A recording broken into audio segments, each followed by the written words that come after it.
Hi, I'm Billy, the Whisky Exchange Ambassador. I'm here today to talk to you about Sipsmith gin. Now, I have a bit of a history with Sipsmith because I was not really a big gin fan, and it's when I met the guys behind Sipsmith, when I learned more about Sipsmith itself and how they make gin, that I realised there was a lot more to the spirit than I thought. So they started out a while back now, but they have a very important place, and they were the first new gin distillery in London for a very long time, I think close to a century. And they worked within some new regulations to be able to bring this small still gin distilling back to London and started focusing on a more craft approach to create a new small batch gin in London itself, which hadn't been done for a while. So they're based in Chiswick in West London, just down the road from where I am at the moment, and their focus, as I say, is very sort of traditional and old-fashioned gin making. They have the most classic of classic recipes. They start with that core of juniper along with orris and angelica, sort of the trio which is really at the heart of almost every classic gin. They add in some coriander, again, very, very classic spice. Cassia and cinnamon, that cinnamony spiciness, all from the same sort of like style of sort of flavour. Then a bit of almond, a bit of licorice, and then the classic lemon and orange peel to bring that citrusy side in as well.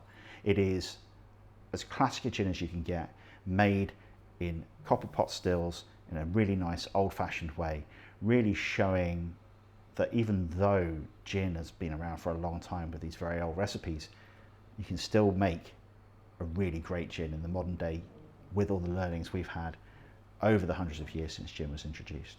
So, on the nose, it is gin. It is London dry gin. It has that little bit of licorice sweetness in there, has a core of juniper, nice zingy citrus, and this lovely spicy note really filling out the back end. On the palate, juniper focused. Never loses sight of the juniper like so many modern gins do. At the same time, it has that lovely background soft spice, bringing a little bit of warmth in there from the cinnamon, cassia, but really just this background bed of spices, as you then get that nice zing of citrus and a little bit of sweetnesses again. Just that little bit of sweet you can smell on the nose comes through on the palate as well. It's a big, bold gin, doesn't pull punches, but it's a gin that can stand up to tonic water really, really well and makes a really classic London dry gin and tonic. But I wouldn't stop there. You can go for a martini and things like that. It's a very versatile gin. But for me, the drink which I learned about when I met the guys from Sipsmith, the drink which I always like to drink with Sipsmith gin, is a Negroni.